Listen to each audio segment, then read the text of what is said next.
Begini, tentunya Kejagung sebelum menetapkan Johnny G. Plate menjadi tersangka, melakukan pemeriksaan terlebih dahulu berstatus sebagai saksi dan juga pasti ada alat-alat bukti ataupun barang bukti yang dirasakan menguatkan dan meyakinkan bahwa yang bersangkutan memang layak untuk menjadi tersangka. Apa saja barang bukti yang membuat Kejagung akhirnya yakin ini layak dinaikkan menjadi tersangka? Cara dulu terhadap 5 tersangka yang sebelumnya kita tetapkan sebagai tersangka dalam perkara dan sudah dilakukan penahanan oleh Kejaksaan Agung ya. Dari itu kita lakukan pengumpulan alat-alat bukti ya. Barang bukti juga termasuk mendukung sehingga menurut 183, 184 KUHP bahwa ada cukup bukti keterlibatan dari JGP dalam hal ini selaku Menteri Kominfo ya untuk ditetapkan sebagai tersangka pada hari ini, dan kita sudah melakukan suatu serangkaian pemeriksaan saksi sudah lebih dari 80 orang sampai saat ini ya.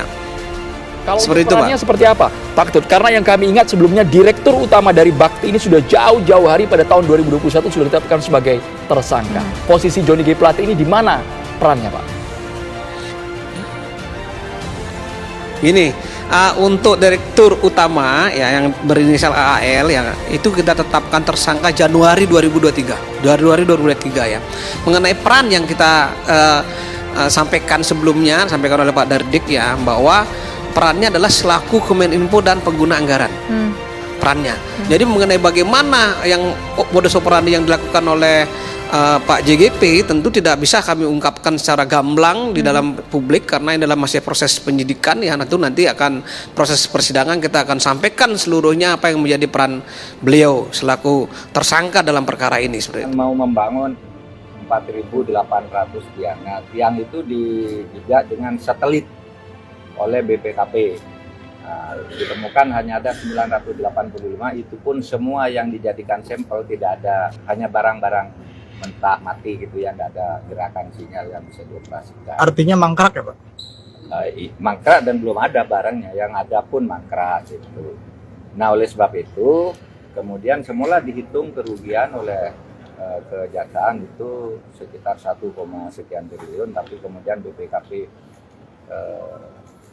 turun tangan, diperiksa itu ternyata mulai dari perencanaan, dari penunjukan konsultan, penunjukan barang, markup dan sebagainya itu, nah itu yang kemudian dijadikan alasan. Mari kita berpikir positif saja, ini tidak mengarah ke partai, tapi tindak pidana, dugaan tindak pidana korupsi yang nanti bisa dinilai secara terbuka di pengadilan gitu.